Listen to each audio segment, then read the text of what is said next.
主任，确实是我错了，我不应该在没和你商量的前提下擅自做主，把那么大的秘密给泄露出去，脑袋里简直有屎。可是你态度未免太坚决了吧？这让我很伤心。再加上你跟我妈说，你根本就没有和我结婚的打算。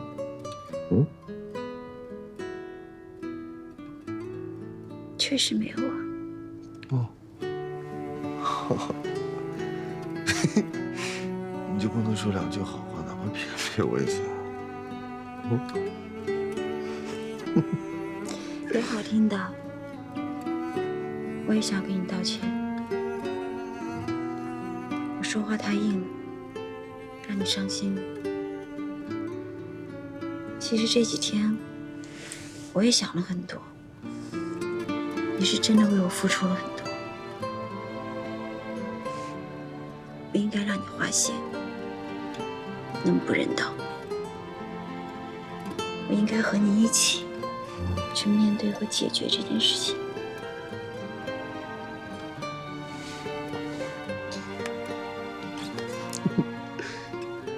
还记得我和你说的，你要做美女的自觉，美女是不会犯错误的，全都是我的错，是我没有替你着想，是我太幼稚了。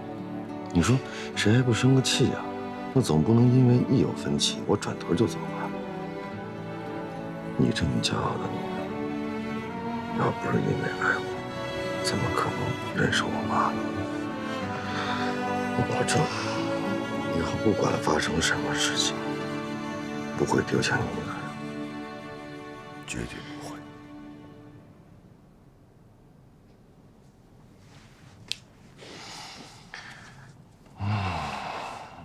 但是我妈这事儿也得容我琢磨琢磨。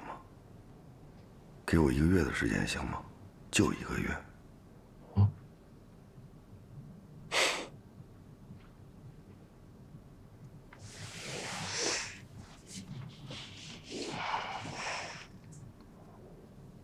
其实我是真的舍不得你。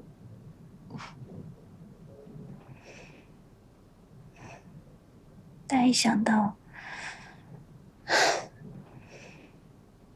我们2个都不是你妈的对手，确实，怎么办？或许我可以向一个人求教。打电话。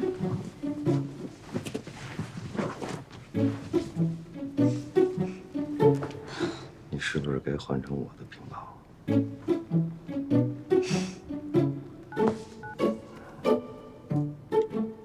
许妖精。他这个人做事情确实是剑走偏锋，可是这种坏蛋想出的主意，咱俩做得到吗？我觉着这事得找一个结过婚的，而且有那种难对付的婆婆的人。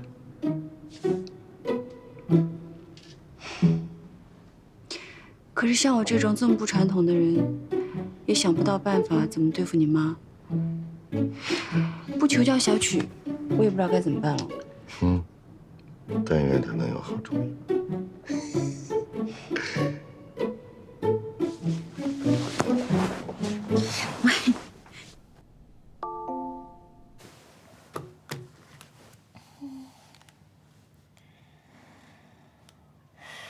起床前来我家，有个问题需要求助，我想你应该有独特的思路。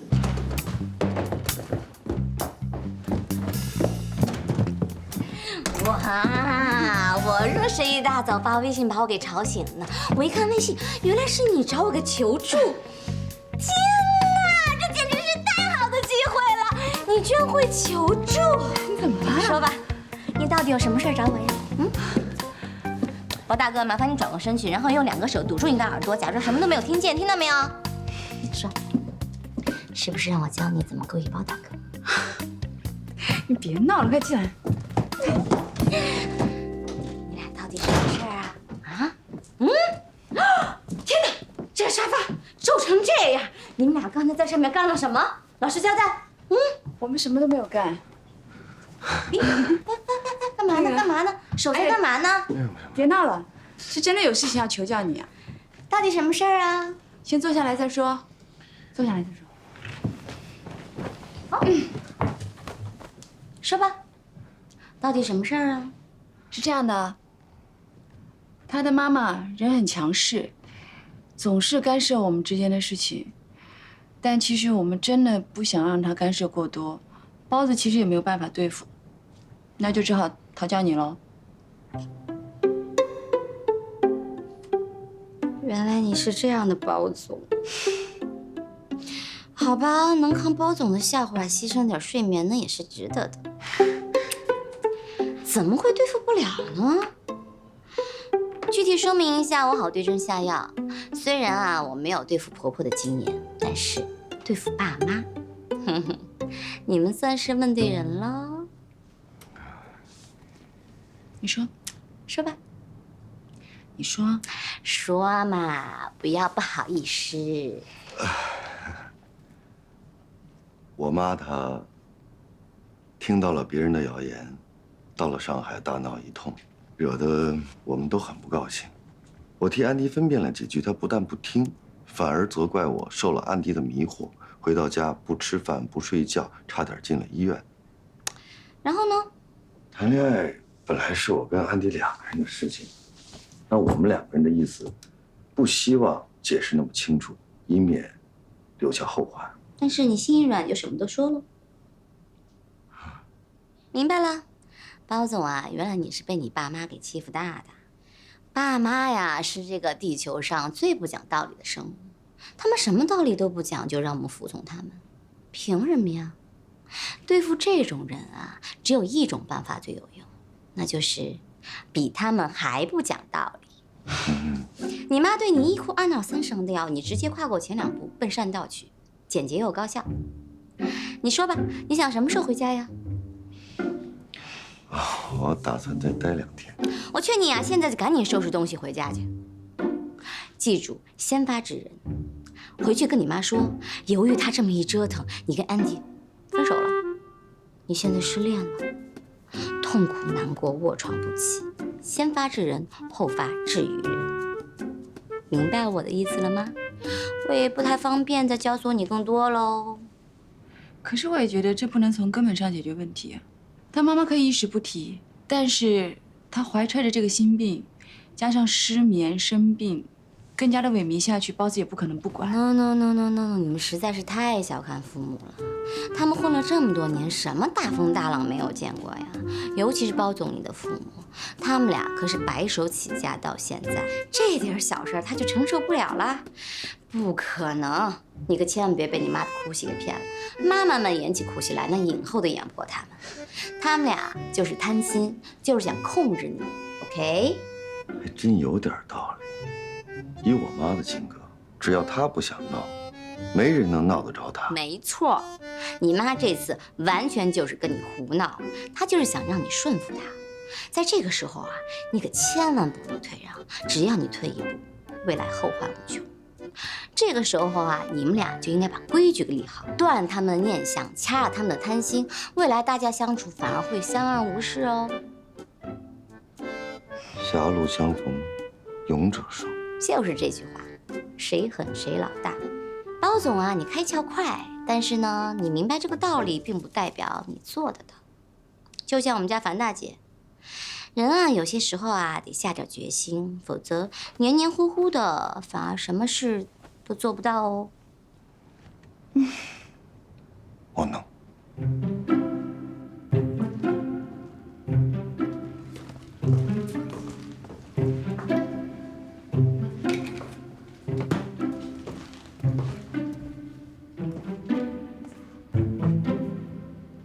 干嘛呢？曲涛涛说的没错，我不能人财两空，失恋让人成长，我要成长。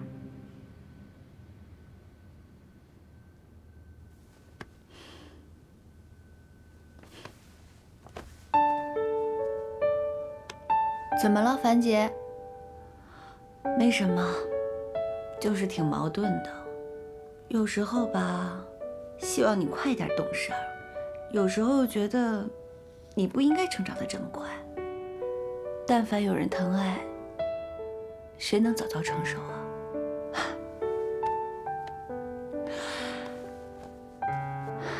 樊姐，我本来打起精神来了，怎么被你说的我有点难受呢？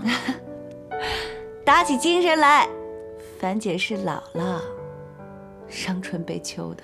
不像你们小姑娘，至少比我勇敢，对吧？喂，别说你呢啊，趁着年轻，赶紧谈恋爱，别等到老了，谈恋爱都没感觉了。加油！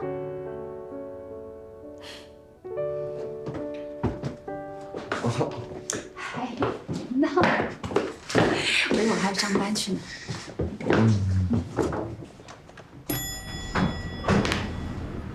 电梯到了。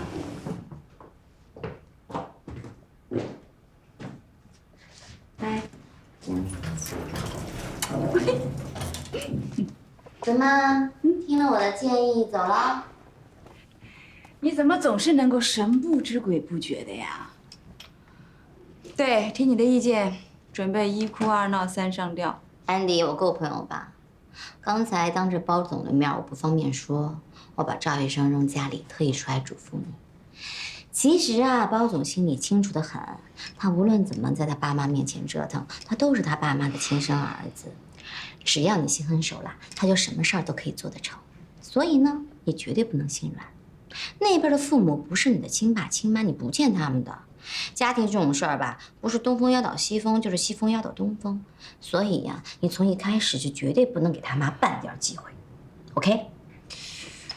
可是我在想，如果我真的没有打算要跟他结婚，我是不是不应该让他为我做那么多事情，甚至与他妈妈对抗？这样对他很不公平啊！哎，我是想让你心狠一点，坚决杜绝那边朝你伸手，你怎么反而还心软起来了呢？可是如果我这边平衡了，他跟他的家庭那边就平衡不了了。好了，谢谢你给了我那么多的建议，不过我还是觉得我不应该让他这么做。没事了，去陪你的赵医生吧。哎，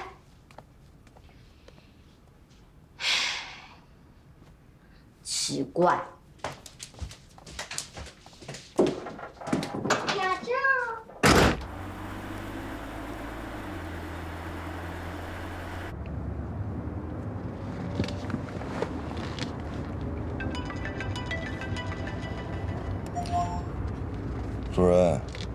有何吩咐啊？我已经到办公室了，你快到了吗？啊，快到了。你放心，全身的每一个细胞都进入到了备战状态，随时准备开始实施计划。我觉得你还是不要假装自杀了。嗯？我觉得这想法很幼稚，而且你妈那么精明，你要想骗过她，万一伤到自己怎么办？所以这个计划结束，我们再想别的办法。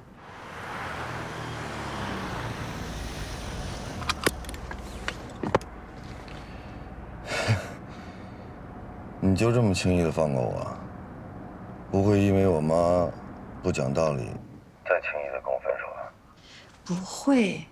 安妮，你愿意因为我放弃自己原本非常坚持的主张，是不是说明你爱我比之前多一点？我对我们的关系要更踏实一些。你不踏实吗？我活到现在有太多的理所当然，但你绝对不是。之前是我追着你的影子，你爱答不理，之后又因为我妈张口就跟我说分手。你以为我妈回家跟我说，你根本就没有跟我结婚的打算？作为一个男人，我不应该郁闷，我不应该沮丧吗？对不起。不，你不用说对不起。你现在能这么做，都是在为我考虑，我高兴还来不及呢。我妈你交给我来约束她。我这种人，就算是真的自杀，只要是没断气儿，也无法取信于人，天生就没这气质。不过话说回来啊，小曲倒是给了我思路，我会选择其他的途径。虽然我不知道为什么这么做，但是这件事情既然对你这么重要，我必须做到。你也相信我，我真的不希望你做这件事情，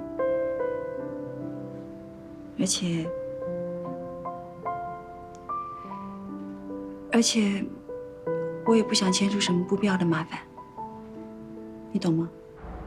我弄错了，你爱我不只是一点，是很多。主人，你绝对不会所托非人。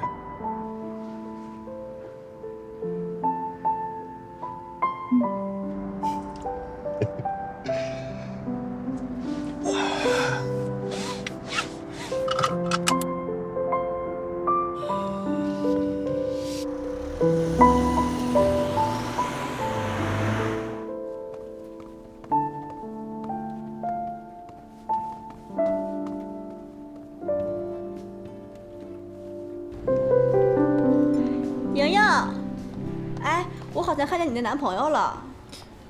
应勤在哪儿呢？我不知道是不是他，就在门口站着呢，傻乎乎的。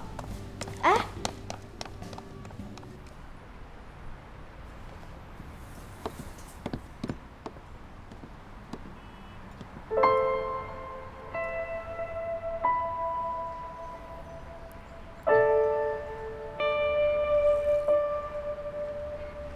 也是，他怎么可能来找我呢？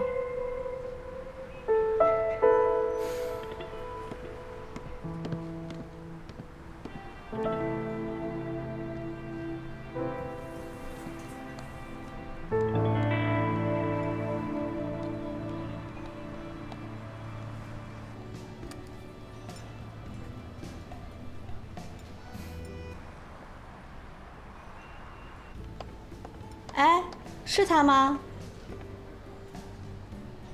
他不会再来了。为什么？你们分手了？为什么呀？我们彻底结束了，别再问了。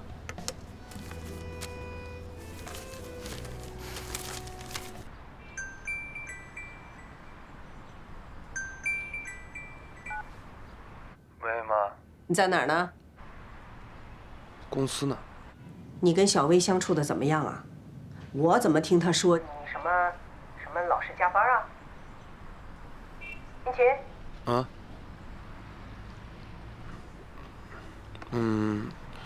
最近新开个项目，就是确实挺忙的。那也不能忽略了人家小薇嘛。你说人家清清白白一个大姑娘，到上海来找你，为什么？不就是为了给接触接触，多增进了解嘛。我可是问过人家家了，对你那是相当的满意。我的意思啊，你要觉着合适呢，你们就定下来。你觉着他怎么样嘛？我不知道。什么叫不知道啊？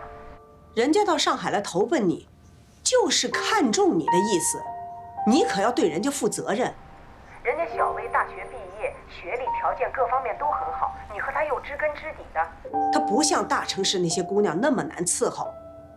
咱们家可是规规矩矩的人家，你不能平白无故的耽误人家姑娘，知道吗？那行，我知道了，妈。我这还有工作呢，我不跟你说了啊，我回去再跟你说。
待会儿就做个青菜就成了啊！快点啊，我有点饿了。好的，好的。哎，回来了。哎，跟安迪相处的怎么样啊？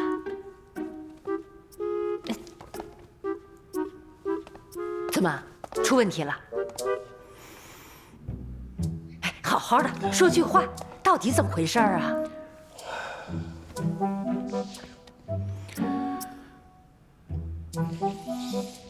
您就别问了。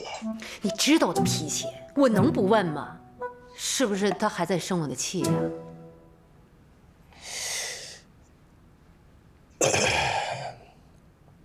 您到上海去，怀疑他这个，怀疑他那个，他心里头能舒服吗？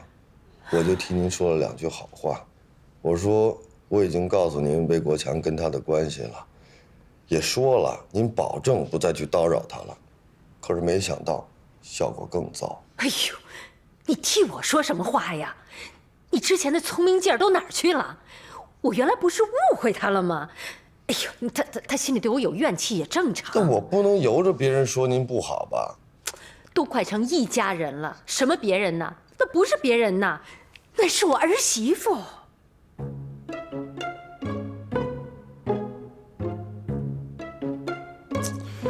行了吧？哎，这手心手背都是肉。安迪是从国外长大的，他受不了别人干涉他的生活，那总不能因为这个我让您受委屈吧？既然你们双方都不能调和，长痛不如短痛，那我还不如跟他分了呢。哎呦，你们年轻人怎么都这样啊？说分手就分手，不行，绝对不行啊！你难得找到像安迪这样的人，她可不像外头那些妖艳的女孩子。行了，你以为我想跟安迪分手啊？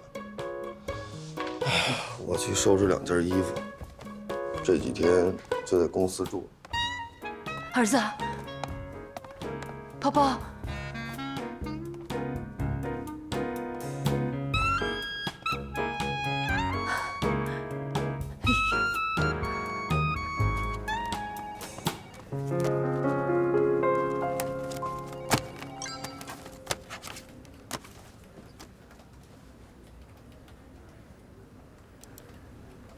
以前对音乐的理解很肤浅，纠结在一个风格里，很快就难以为继。后来才发现，音乐根本没有模式，迷死人的旋律，爽死人的节奏，还有伟大而复杂的意义。这些当然都很重要，但它们并不是音乐的根本。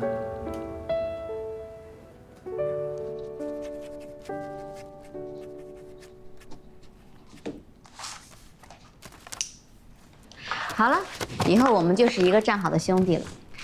你可要把产品盯好，不要给我掉链子哦。放心，肯定没问题。我的资金压在了国内项目上，暂时动不了。垫付金额那边你没有问题吧？没问题。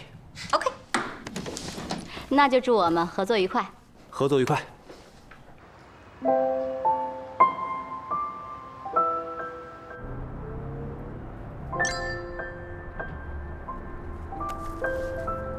以前对音乐的理解很肤浅，纠结在一个风格里，很快就难以为继。后来才发现，音乐根本没有模式，迷死人的旋律，爽死人的节奏，还有伟大而复杂的意义。这些当然都很重要，但它们并不是音乐的根本。音乐本身也是仪式的一部分，或者也可以把它想象成一种标记。它可以是完全无意义的，又像是一阵风，你说不出它的存在有任何经济价值，可它那么好，像穿堂风吹过夏天的皮肤，凉丝丝的在心底。喂，赵工啊，不好意思，花总，这次你送的亚品呢还是没能达标，看来我们这次合作不了了。包总呢让我自己跟你打声招呼，说以后再有合适的机会呢咱们再合作。哦，没事了，那替我谢谢包总，以后有机会的话我们再合作。好。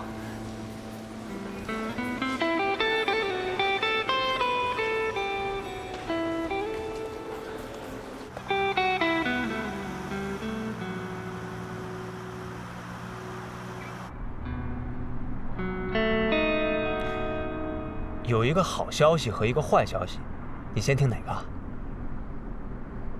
好消息，我和小曲的合约已经签订了，以后啊都有一定的工作量了。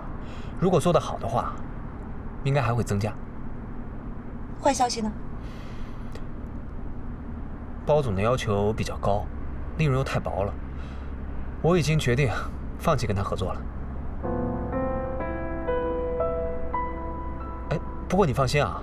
我现在正在接洽一个大的客户，就是我之前跟你说的倪总，他现在正在开发一个大型项目，说是要拉着我一起干。上下嘴皮子一动就是生意啊！啊，我告诉你啊，签了合同叫生意，没签合同就叫忽悠。要我说呀，人家也是随口一提，未必真心想帮你。那也不一定。你说倪总跟我合作那么多年了，他现在有赚钱的生意，他想到我也很正常啊。他现在这个项目很大，啊，分我一点投资份额。你说以后的这个回报率，都是在5到10倍。小美，我是这么想的啊，常规生意我还继续在做，倪总那儿我也跟投一些。运气好的话，别说首付，房子钱就直接出来了。真的？那当然是真的了。小美，你放心，我说过年内买房，我一定买房，你就放心好了。好吧，我是实在帮不上你。不用，你就安心等着好了。晚上想吃点什么呀？哎，我们家楼下开了一家比较好的日料，据说口味不错。咱们吃完饭一起看个电影。不了，送我回欢乐颂吧。我上次提议的那个顶级珠宝的下午茶会，我们领导很感兴趣，觉得不错。我想尽快的细化一下环节，再敲定一些不错的品牌，争取把这个 VIP 线下活动拿下。真的不看电影了？咱俩都好久没有约会了。没办法呀，新到一个公司，我肯定要好好表现呀。不过，我已经好久没有这么有干劲儿了，好像找回了年轻时候的自己。看来你挺喜欢现在的工作啊。与其说是喜欢新工作，倒不如说是怀念曾经的自己。我家里条件你是知道的，刚工作的时候啊，比现在更难。那个时候我一点都不觉得苦，每天都是干劲满满的，不在乎报酬，不计较得失。哪像现在呀，干什么都瞻前顾后的。哎呀，都说是越大越懂事，可是这几年我觉得，有的时候那股子锐气远远比懂事更可贵。就像我们家小秋野，说卖咖啡就卖咖啡了，不是照样趟出一条路吗？我要是能像他那样啊，我说不定早就不是现在这个样子了，搞不好我已经买房子了。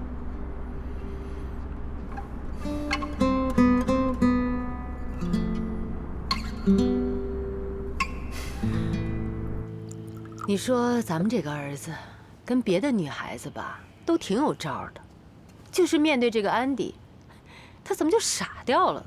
那都不是为了维护你吗？我用他维护吗？我就是希望他能给我领回个媳妇。这安迪我是认定了，在国外名牌大学毕业，又有能力，以后包包接管了家业，他一定能帮上忙。还有他那个老爸魏国强，打住哈！以安迪他现在目前的这个情况来说啊，他肯定不愿意跟魏国强有什么来往。倒是你呀，你看这包包之前跟安迪在一块的时候，你就要他们两个分手。好了，现在都已经分手了，你到现在还说这些话有什么意义呢？他们不是因为我才分手的吗？又不是他们俩没有感情了。我见包包啊，对安迪是认真的，我们得想想办法，把这个儿媳妇给我追回来。你就别再瞎折腾了，好不好？听我一句话啊，儿子的事儿你就别再插手了，别什么事儿你都想控制，好吗？啊，这大了，儿子都是大活人了，你管不了的。他是我身上掉下来的肉，我能不管吗？那咱们这儿子是这个性格小鲜肉，不是你能管得了的啊！好，那个陶行长今天到上海来，约了几个朋友跟他见面。你现在去上海，要叫司机，太危险了啊！不用了，我自个儿开去。啊！哎呦，多危险！叫上司机。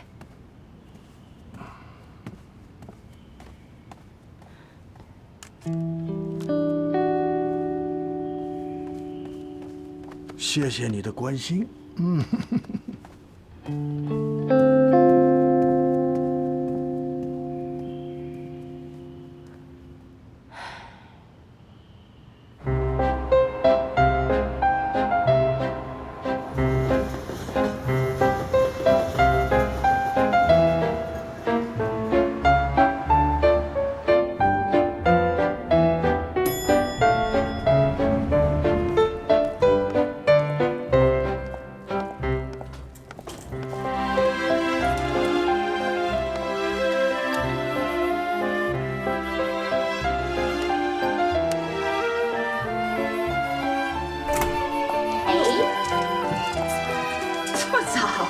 不像你的风格。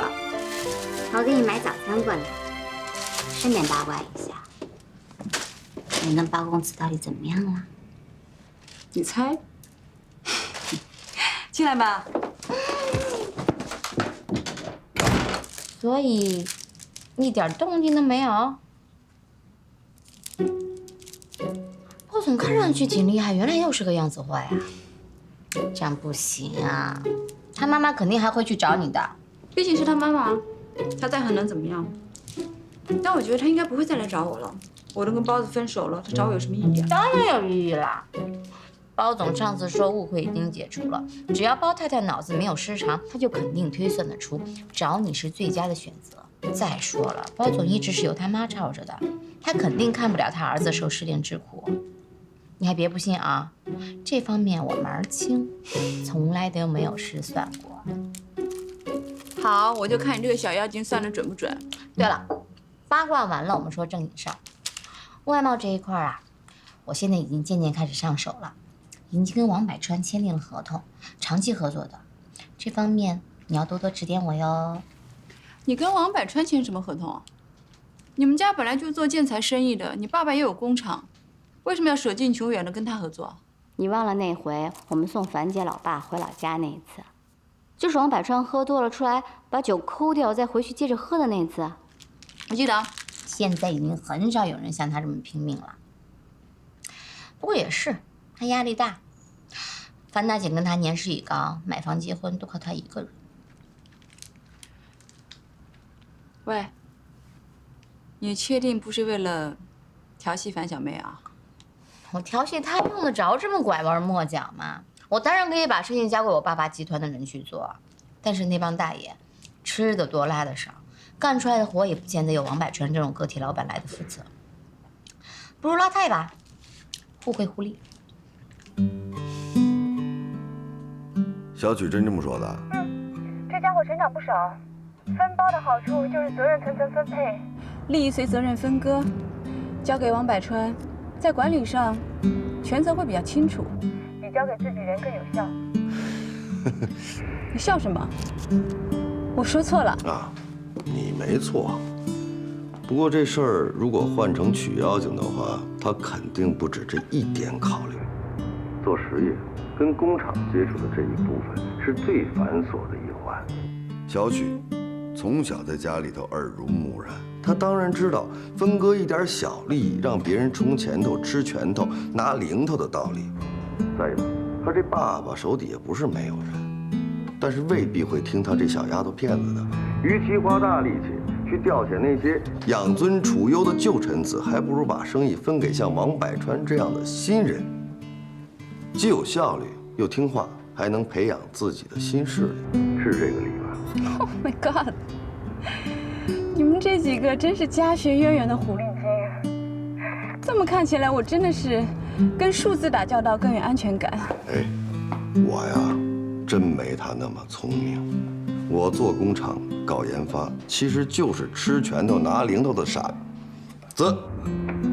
我还真想做出点成绩来，宁可笨一点，我也要脚踏实地，绝不做投机取巧的事儿。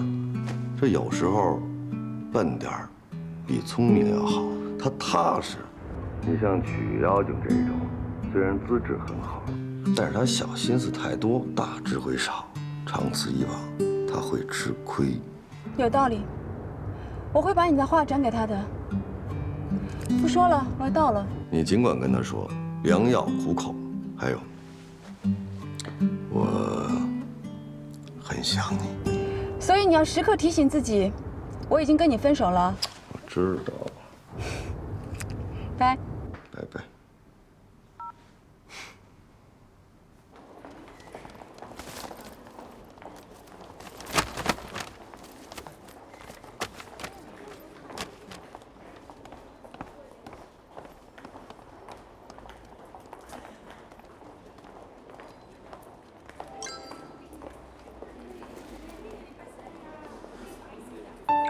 昨天你给我回的那条信息很有用，很有启发感。其实我最近在做一个尝试，每段时间跟不同风格的乐手合作，诠释各种我觉得有意思的主题，比如回老家吃到凉皮的快乐，又比如公车上两个乘客吵架，所有的一点一滴，我都放到音乐里去。这种音乐很有生活气息。最近音乐的风向有从上而下的变化，探讨心灵和虚无的变少了，探讨烟火气的作品变多。如果你有这种想法，更需要找一个合适的切入点，让在都市漂流的人不但感觉烟火气，也感觉到家乡和异乡不同的烟火气。这件事要抓紧啊！好，你们去忙吧。好，小关，小关。哎，王总。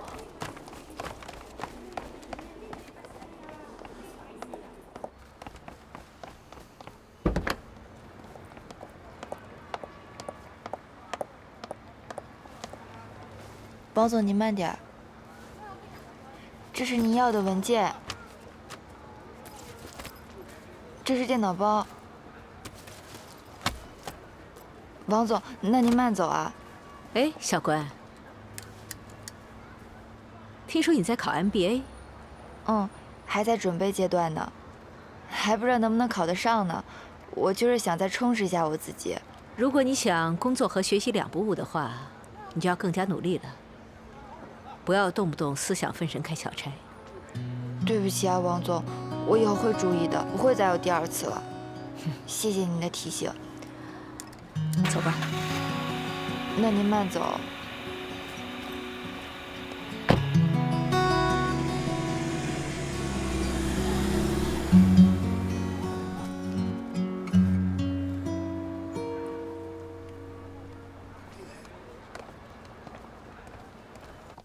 下一个季度的预算出来了 ，PC 和手机业务会大幅削减。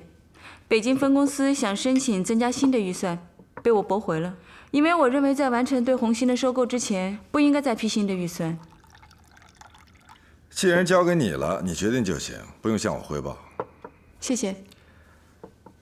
还有啊，这周要跟包氏开会，需不需要派别人去？不需要。这么专业啊？你不用勉强自己的。我跟包玉凡，我们和好了。这个茶真的很香啊。不怕他妈妈搅局了？嗯，小曲给我们出了一个主意，所以我现在跟包子在假装分手。想逼包太太就范。不过根据我对她的了解，有点困难。我知道，我自己愚蠢地选择了一条畏途，就像鸵鸟一样，情愿把头埋在沙子里，不去想未来会发生什么。看来你很爱他。不过老实说啊，这不是我熟悉的安迪的态度，有些……什么？不负责任。不过设身处地的站在你的角度来想，也能理解。以你现在的情况，要么自私，要么自残，两者必选其一，别无他路。所以作为朋友，我支持你自私一点。